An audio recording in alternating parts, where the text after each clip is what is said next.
everyone. I'm Eric Kekula, and this is one in a series of presentations based on my book, The Economics of Planning. Today's presentation is linked to Chapter 3, The Economics of Housing. And today we will introduce an initial housing market equilibrium, show how that equilibrium responds to population growth, and we'll examine the consequences of rent controls in terms of supply shortfalls, scarcity premiums, deadweight loss, and an examination of winners and losers. We'll also consider supply-side responses to rising rents and show how those might be deployed. We will then triangulate between financial, real estate, and rental markets. We'll compare owner versus renter occupied housing. And finally, we'll explain the concept of financial leverage as applied in the housing context. So let's get started. Here we have a simple supply and demand representation of rental housing market equilibrium. And as suggested by the name of equilibrium, things are at rest and there's no tendency to change, but things do change. For example, here in Los Angeles, there has been steady growth over many decades. And that population growth has its impacts on that initial equilibrium. And in particular, as shown here, it has the the population growth has the effect of shifting the demand curve up and out. Perhaps the easiest way to understand why that is the case is that at any given price, there's now a greater quantity demanded. And so that's kind of shifting the demand curve to the right because there are more people, more households there who at any given price are looking for housing accommodation. And that shift in the demand curve, as we can see, moves the equilibrium. So the new equilibrium at E1 has both higher prices, has a higher price and a higher quantity than those associated with the initial equilibrium. And that increase in prices brought about by population growth sometimes can prompt policy responses such as rent controls. When rent controls are imposed, as shown here, it is in effect a binding ceiling on rents. So it's a price-based kind of policy intervention to hold rents below a certain level. And there are many variations, but that's the key idea.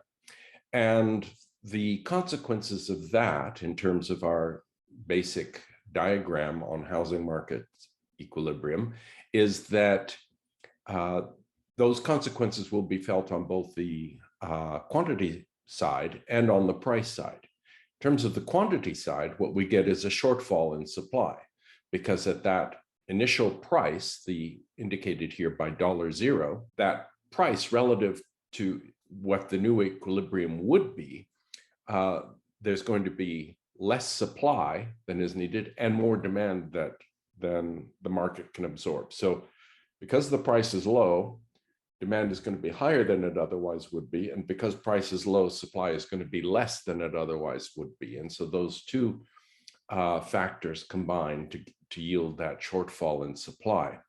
So because supply is not going to be forthcoming beyond QS, as indicated here, there is in fact a kind of scarcity premium, because the point on the demand curve corresponding to the supply level of QS is indicated in that DS. And there's that gap then between what the price ceiling is in, the price ceiling that's imposed, and the actual value on the margin of additional housing. And so on the quantity side, we have a shortfall in supply. On the price side, we see a scarcity premium that might be manifest, for example, in finder's fees and other sort of market kinds of distortions or contortions to respond to this imposition of price controls, rent controls. And in terms of the consequences, in terms of winners and losers, we have some households that are actually going to be happy with this. Households to the left of QS, those lucky households who are able to find the relatively limited supply of housing, will be happy because not only do they have housing, but they have housing that is rent controlled. On the other hand, you have another segment of the population that is unable to access this rent controlled housing and is left out in the cold, sort of literally and figuratively. And so there are some equity issues around that.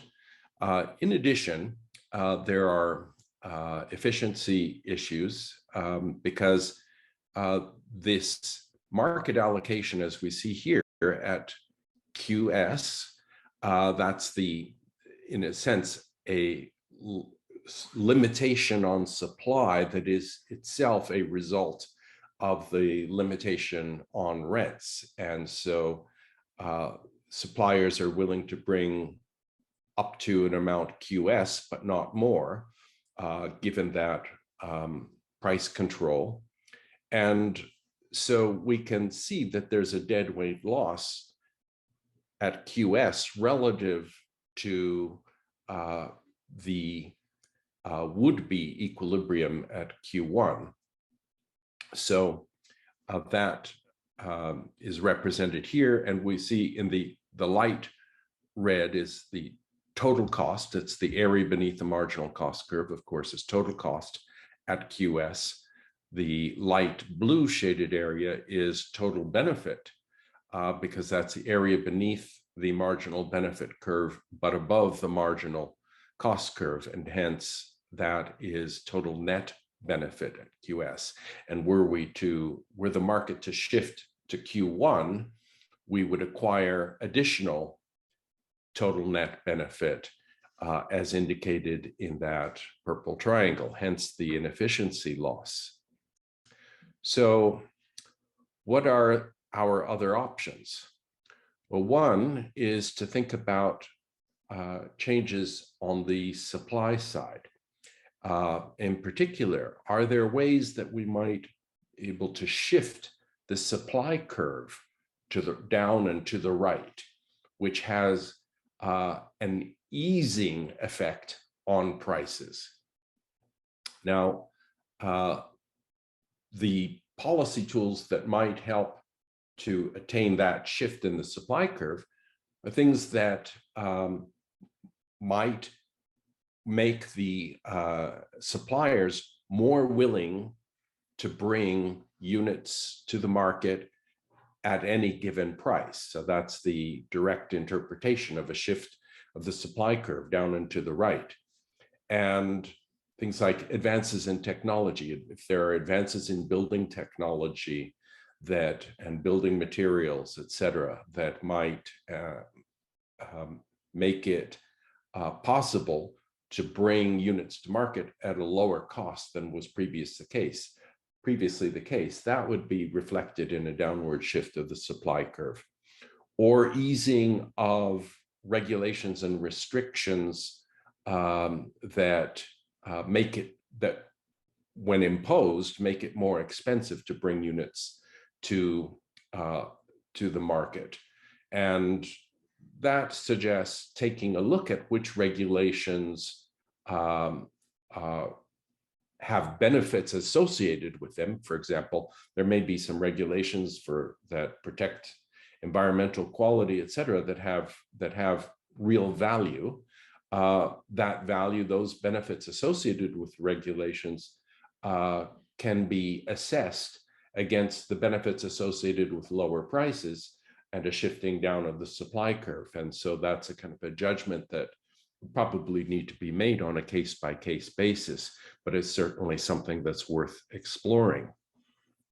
Now, when discussing the role of the housing market, it's useful to make this distinction, have a clear sense of the distinction between housing stocks and the flow of accommodation services that are derived from those.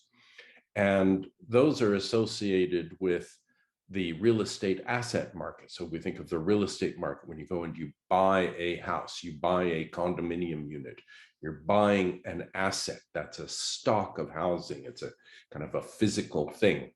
Whereas the rental market is in effect what you are purchasing with rent is you are purchasing a flow of accommodation services. So that physical building, that physical dwelling unit is the stock, and then the flow of services that one derives, and that's living within that dwelling unit, and you're having the protection, the warmth, and the comfort, etc. That's a flow of accommodation service that flows from that unit, and that's why rent is also measured as a flow. It's dollars per unit of time. So it's monthly rent, annual rent, etc. So a flow of payments corresponding to that flow of services derived from the stock. What mediates between the real estate asset market and the rental housing market is the financial market, because that stock, the physical stock, that's an asset. If you buy a dwelling unit, that physical unit, that is a financial asset as well. The ownership of it is a financial asset. And that's competing with all of the other financial assets that are out there. And they compete in terms of the rate of return that they're able to generate. And we can compare them after adjusting for differences in risk, et cetera. And there's going to be a tendency for the markets, for financial markets, to price assets so that the return on those assets is comparable across financial assets. Because if they weren't, then there are opportunities for arbitrage. People could buy and sell those financial assets, and that's going to affect the price of the asset, and it will come into equilibrium when the return on the asset is comparable to others. And we see that in the housing market. Use a little illustration here. Suppose we have an initial rate of return to financial assets. So think of it as an interest rate, an opportunity cost of capital.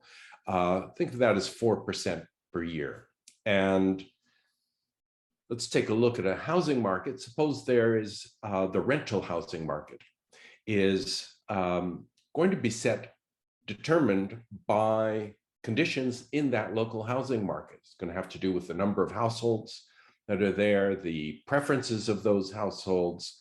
It's going to have to do with the supply of housing that's available in that local rental market. It's going to have to do with the income of households and other sort of local conditions that aren't directly impacted by what's going on in the financial market.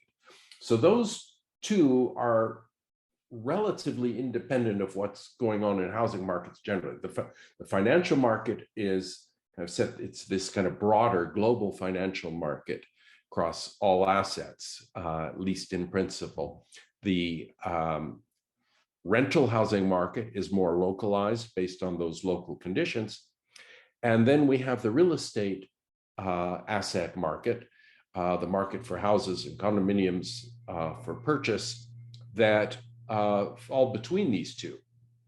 And essentially what's going to happen is that there's going to be a tendency due to this triangulation for the value of housing assets, so the price of real estate properties, to be such that the rate of return that's represented by the rental income is comparable to other assets. So in this example, if the rent accruing to the owner of that property, the landlord, is $12,000 a year, and if the prevailing interest rates on financial asset is 4% per year, well, then that suggests an equilibrium value for the housing asset of $300,000, not per year, $300,000 for that stock. It's a price of that real estate stock. And so what we see is $12,000 a year is indeed a 4% rate of return on a $300,000 financial investment in the housing market. Likewise, if the interest rate on assets were for some reason to rise to 5% due to whatever is going on in the world, and the interest rates rise to 5%, but if the local rental market is not directly tied to that and continues to have the same local conditions, and so $12,000 per year remains the equilibrium rent in that local housing market, well, then that's going to put downward pressure on real estate prices, because now $240,000 is consistent with the 5% yield. So because $12,000 per year is a 5% return on 240,000, but not on 300,000. And so that's the interplay between the financial markets, rental housing markets, and real estate asset markets.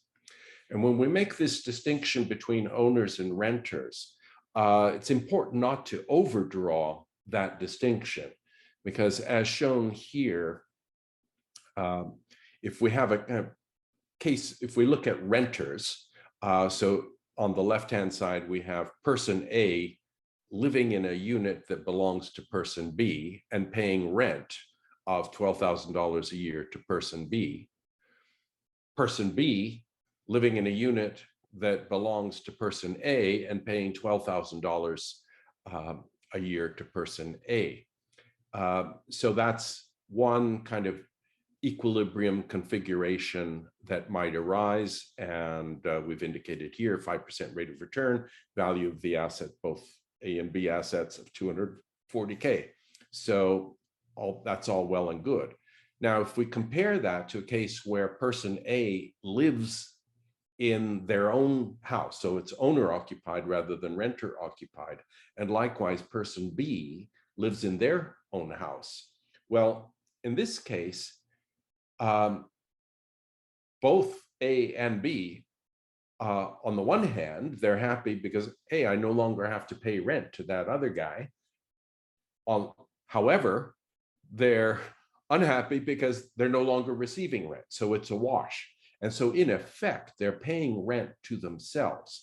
That what they're doing is they're cutting out the middleman, as it were. And the return on the asset is the accommodation services that they're receiving as owner-occupier. And the value of those accommodation services are $12,000 per year. It's just that there's no cash transaction when you're paying that to yourself. But economically, it's really important to understand that owner-occupiers, there is this opportunity cost of capital. If the owner wasn't living in their own dwelling unit, then that dwelling unit could be rented out to someone else. And so there's an opportunity cost of the capital, the financial capital that's tied up in that dwelling unit. Now, one more thing we'll look at is this question of leveraging, because it's related to this whole discussion of financial investments, et cetera. Now, leveraging is the use of debt to essentially take your equity, take your net wealth, and to purchase more assets with it than embodied in the wealth that you actually have. And it's doing that by borrowing, through borrowing, taking on debt. And for the purposes of this discussion and for understanding how leverage works, it's really key to understand that equity is defined as the wealth minus the debt. So it's net wealth. It's wealth that's after sort of accounting for the debt that is imposed on it. So that is illustrated here. So we're going to look at two time periods and see how leverage works. It's a kind of diagrammatic representation of it. So we begin with that initial wealth. So I've, again, as before, I use zero subscript to indicate the initial time period. And so equity E naught, E sub zero, E naught is this initial wealth.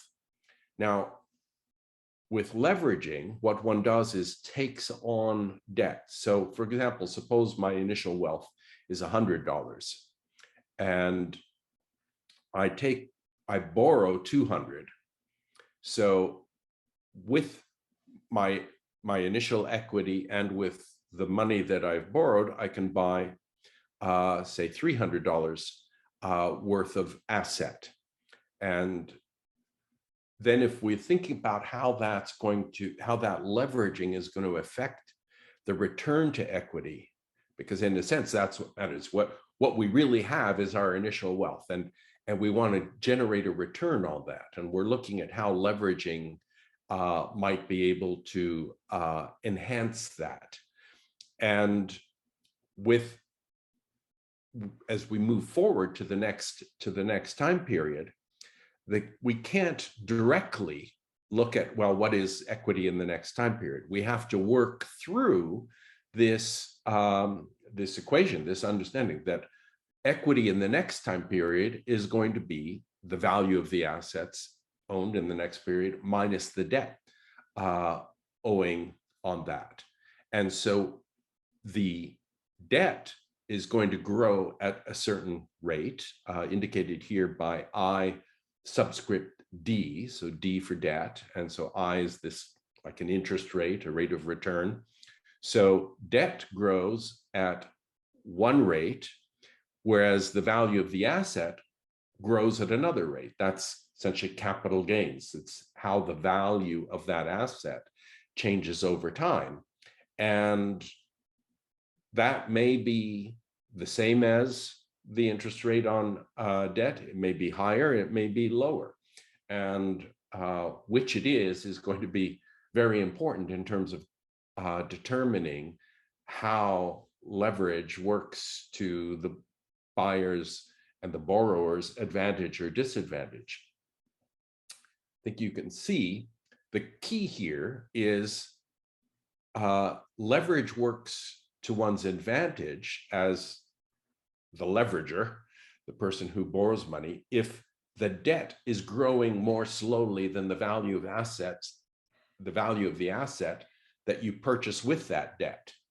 So in our simple example, we had an initial equity of $100, and then we took on debt of 200. If both the debt and the value of the asset are growing at the same rate, you see it's a wash. So for example, if they're both growing at 5%, well, if we borrow 200 and it grows at 5%, then 1 year later, the debt is now 210. But if the value of the asset is also growing at 5% and we purchased $300 worth of that asset, well, after a year, that's now grown through capital gains to 315.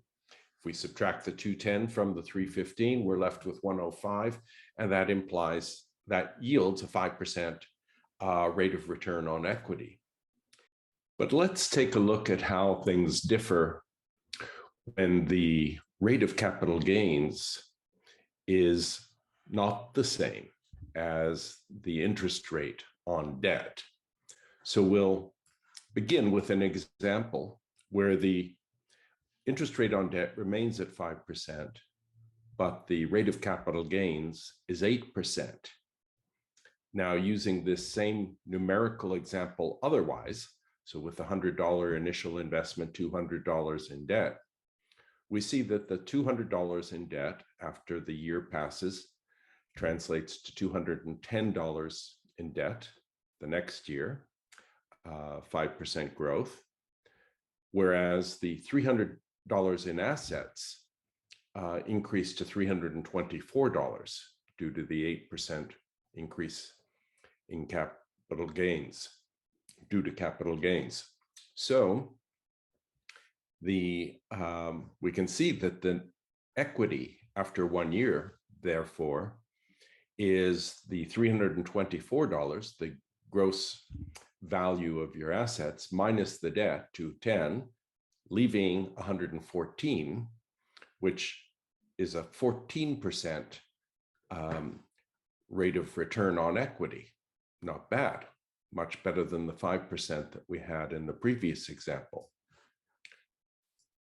But now we'll turn it the other way. We'll have the, again, leaving the interest rate at 5%, but now the rate of growth of capital gains being 2%. So it's still positive rate of capital gains. The $200 in debt, as before, increases to $210 in debt after a year, the 5% increase. The $300 in market assets, it does grow, but at 2%, so that generates $306 in total value, market value of your assets after 1 year. What about the equity? Well, the 306, now subtracting 210, leaves you with only $96 in equity. So it's actually a negative 4% change in equity or return to equity. So your equity has shrunk from $100 to $96. And that's despite the fact that the assets that you purchased did in fact increase in value. However, they did not increase as quickly as the debt increased. And so when you use debt at 5% to buy assets that grow at 2%, every time you do that, you're losing 3%. And we did it twice. So that was the 6% reduction relative to the 2% rate of market value growth. And that's leaving you with negative 4%. And that's why we say that leverage is a double-edged sword. Which edge it cuts with depends upon the extent to which the rate of capital gains is greater than or less than the interest rate. And that differential, positive or negative, is magnified the higher the rate of leverage. The more you borrow, the greater proportion of debt you're working with, then the more consequential that decision will be. So that's a quick view of the economics of housing. We'll see you next time.